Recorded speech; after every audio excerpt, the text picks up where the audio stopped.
नमस्कार, मी तुषार निकम, राज्य उपाध्यक्ष निर्भय महाराष्ट्र पार्टी। आम्ही अगदी निर्भयपणे जनतेचे प्रश्न मांडत असतो, जनतेसाठी झटत असतो। याच्या मागची भूमिका अशी असते की जनता एम्पॉवर झाली पाहिजे। जनतेला जेव्हा बारीक बारीक नियम माहिती होतील, बारीक बारीक गोष्टी माहिती होतील आणि ह्या सगळ्या आपल्यासाठी हे जेव्हा कळेल, त्यावेळेस जनता प्रशासनाला विचारेल, लोकप्रतिनिधींना विचारेल आणि एक जनतेचा दबावगट तयार होईल आणि तेव्हाच प्रशासन सुधारेल। तोपर्यंत प्रशासन सुधारणार नाही, भ्रष्टाचार मिटणार नाही आणि म्हणून आमचा प्रयत्न असतो। आता आम्ही इथे नदीपात्रावर जमलोत। नदीपात्रावर माझ्याबरोबर मेरा गाव मेरा तीर्थचे विजय शर्मा आहेत, नंतर बागुल आहे।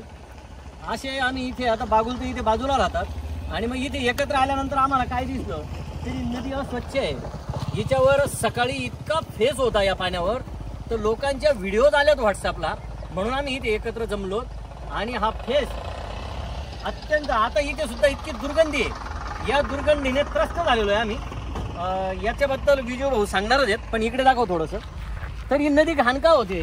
हा बघा, हा फेस पूर्ण गटारीचं पाणी आहे आणि या गटारीच्या पाण्यामध्ये इथे बघा या गाद्या आणून टाकलेल्या आहे नदीमध्ये, हा बाकडा आणून टाकलेला आहे, या कॅरी बॅग आणून टाकलेल्या आहेत।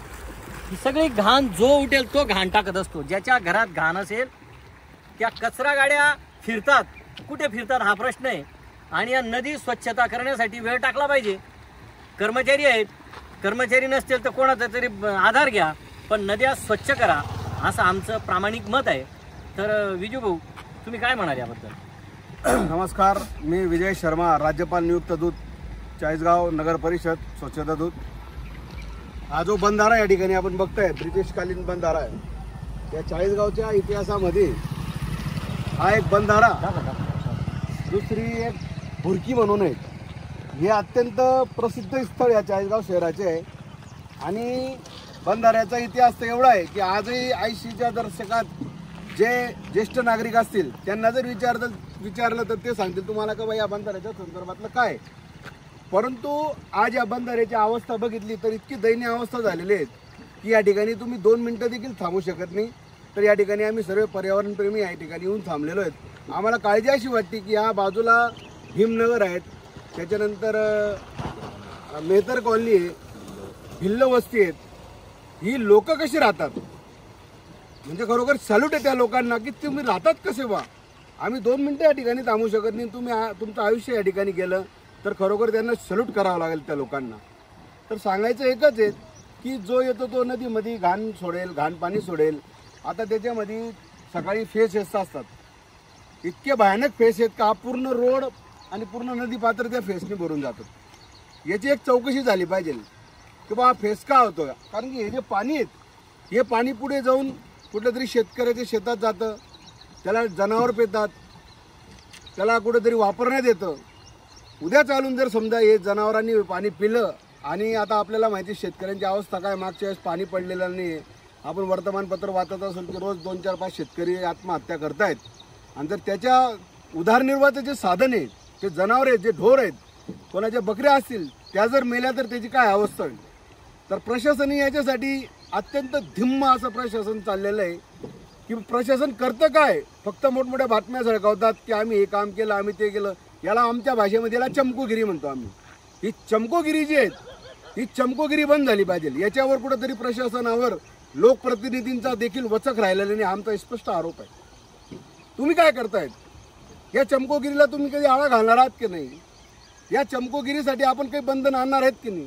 हे इतकं विद्रुपीकरण आता सरांनी दावलं की त्या नदीमध्ये काय काय फेकलेले आहेत। या नदीमध्ये फेकलेलंच नाही तर या नदीमध्ये अत्यंत घाण प्रकारचं केमिकल्स युक्त पाणी या नदीमध्ये सोडलं जातं आणि त्या कारणाने फेस असतात। उद्या चालून जर बऱ्याच ठिकाणी या ठिकाणी जे नदी, म्हणजे आता ही समोरची वीटभट्टी आहेत, या ठिकाणी जे काम करतात ते अल्पशिक्षित लोक आहेत, या परिसरात राहणारे अल्पशिक्षित काही माणसं आहेत, महिला आहेत। उद्या चालून जर ते समजा कपडे धुण्यासाठी येऊन गेले का बाई पाणी आहे, कपडे धुण्यासाठी वापरून घेऊ, तर समजून घ्या तर याच्या पुढची आपण विचार करू शकतो काय होऊ शकतं। हे विचार न केलेलेच बरं की त्याची काय घटना होऊ शकतील, काय परिणाम होऊ शकतो। म्हणजे माणूस गरीब असला तर त्याला मारून टाकायचं का, त्याचं वालीच कोणी नाही का? आपल्या संवेदना मेले आहेत का? माणूस म्हणून आपण त्यांना जगूच द्यायचं नाही का? शेतकरी तर त्याच्याकडे लक्षच द्यायचं नाही का? फक्त तो मेल्यानंतरच त्याच्या घरी दारावर बसायला जायचं का? मग वल्गना करायचा का? माझा शेतकरी जगला पाहिजे, जगाचा पोस्ट तिथं जगला पाहिजे, कधी जगला पाहिजे? तुम्ही आता त्याच्यावर लक्षच द्यायचं नाही. अरे तुम्ही लक्ष देशाल तर तो जगेल, ह्या आम्ही मनापासून कळकळ करतोय. आम्ही पर्यावरण प्रेमी सगळे याच्यासाठी आम्ही वाहून घेतलेले आहेत. आम्ही नोकऱ्या करून आम्ही समाजाला जे देता येईल किती देण्याचा प्रयत्न करू ते आम्ही देणार आहेत. आमच्यावर काही जरी झालं, प्रशासनाने किती जरी आमच्या विरोधात काहीतरी केलं, पण आम्ही गप्प बसणारे नाहीत आहेत. याच्यासाठी आम्ही इशारा करतो तुम्हाला की तुम्ही लवकरात लवकर सावध व्हा. आणि हे काही जे इथं या ठिकाणी पाणी येत असेल, फेस येत असेल, याच्यासाठी अजून कुठले तरी टीमला पाचारण करा आणि हे याचा निपटारा करा, ही आम्ही तुम्हाला विनंती करतो. म्हणजे विजू भाऊंनी हे सांगितलं, इशारा दिला आहे. 21वे शतक आहे, देश विश्वगुरु बनण्याच्या वल्गना आहेत, देश आर्थिक व्यवस्था 5वी अर्थव्यवस्था आहे. आणि मग हे कोण पाहिजे? गल्लीपासून दिल्लीपर्यंत जर चर्चा म्हटल्या तर गल्लीमध्ये भयंकरच घाण आहे आणि प्रशासनाने हे बघणं आवश्यक आहे. आणि एवढे तज्ज्ञ लोक आहेत, MPSC UPSCने पास केलेले अधिकारी आहेत. तुमच्याकडे याच्याबद्दल प्रश्न नाही, याच्याबद्दलचे सोल्युशन नाहीत का? की एवढं जर विदारक स्थिती, आज 40 गावची स्थिती अशी आहे, बरेचशी वाहन भाऊ दूर सोडत चालतात, ट्रॅफिक पोलीस गंमत बघत राहतात, काही त्याच्यावर विषयच नाही. त्या धुराचा किती त्रास होतो. बरेचसे हेवी व्हेकल्स शहरातून जायला नकोत, हेवी व्हेकल्स जातात धूळ उडवत. लहान मुलांना जेव्हा शाळेत सोडायला जातात पालक लोक, त्या मुलांच्याही नाकातोंडात आणि त्या पालकांच्याही नाकातोंडात धूळ बसते. म्हणजे या 40 गाव शहरातला प्रत्येक माणूस दिवसभरात 10, 15, 20 ग्रॅम ती धूळ पोटामध्ये साठवत राहतो. म्हणजे इतकं विदारक स्थिती आहे. तरी ते परिसरामध्ये राहणारे बागुल भाऊ, तुम्ही काय म्हणाल याच्यावर? तुमचं नाव सांगा. माझं नाव दीपक रोहिदास बागुल आहे. मी नगरमध्ये राहतो. ही नदी पहिली एका काळी इतकी स्वच्छ होती की या नदीमध्ये पूर्ण या आमच्या परिसरातले भीमनगर असेल, चौधरीवाडा असेल, भिल्लवस्ती असेल, मैत्र कॉलनी असेल, असे सर्व मिळून राहणारे लोक या नदीत, सर्व महिला या बंधाऱ्यावर कपडे धुवायला यायचे. त्यांचं सर्व या नदीवर चालायचं, पाणीचं वगैरे सर्व. आणि आता या नदीची इतकी वाईट अवस्था झाली आहे की या नदीमध्ये जो काही दवाखान्यांचं सांडपाणी असेल ते बिनधास्तपणे सोडलं जातं. या नदीत बिनधास्तपणे कोणी पण येतं आणि कचरा टाकतो. ही अवस्था या नदीची झालेली आहे. ते या व्यवस्थेकडे प्रशासनाने त्वरित लक्ष दिलं पाहिजे. या नागरिकांचा थोडा विचार केला पाहिजे. यांचं आरोग्य कसं वाचवता येईल, हे यांच्या हातात आहे, कसं स्वच्छ ठेवता येईल हे यांच्या हातात आहे. प्रशासनाने यांच्याकडे लक्ष दिलं पाहिजे. अगदी बरोबर. म्हणजे दीपक भाऊने जे सांगितलं, या नदीत एकेकाळी म्हणजे आमच्या वयाची मोठी, आमच्यापेक्षा मोठी किंवा आमच्या बरोबरची जी माणसं होती, लहानपणी या नदीमध्ये ते पोहली आहे, खेळली आहे. या नदीमध्ये एकेकाळी वाळू पण होती. आज ती वाळू संपुष्टात आली. आता तिच्यावर एवढा मातीचा आणि घाणीचा थर लागून गेलेला आहे आणि गटारीचा, केमिकलचा एवढा थर लागला आहे. आता हे बघा, हे बाबळं, ही सगळी बाबळं, एवढं मोठं पात्र, इथे पात्रच दिसत नाही. आणि तिथे बघा ते काय घाण टाकलेली आहे, तिथे असं जागोजागी घाण टाकून ठेवलेली आहे.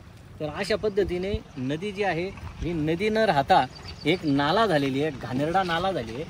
आणि सगळ्या शहरातल्या जेवढ्या गटारी आहेत, कारण एवढं मोठं शहर विस्तारीकरण झालं, या शहरामध्ये शेतींचं येणे करूनच हे झालेलं आहे.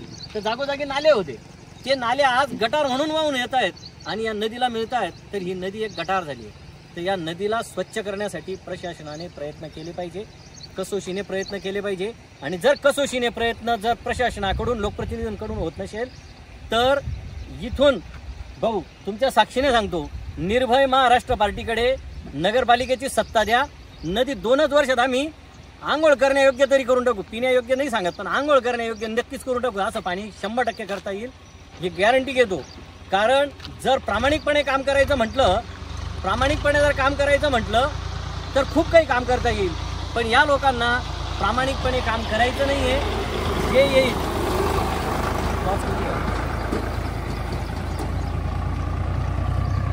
प्रामाणिकपणे काम न करता फक्त येणाऱ्या स्कीम या राबवायच्या आहेत, त्या लोकांपर्यंत पोचवायच्या नाहीत.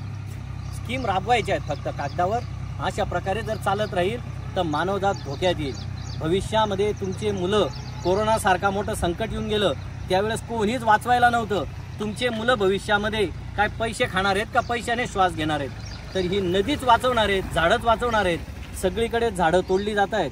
आवाहन आहे आमचं की झाडं तोडू नका, झाडांना जीव लावा आणि झाडं जतन करण्यासाठी जे स्वतंत्र डिपार्टमेंट आहे वन विभाग याने सुद्धा जिवंतपणे काम करा असं एक आवाहन करतो. आणि हे आमची हे लाईव्ह इथेच थांबवतो. धन्यवाद.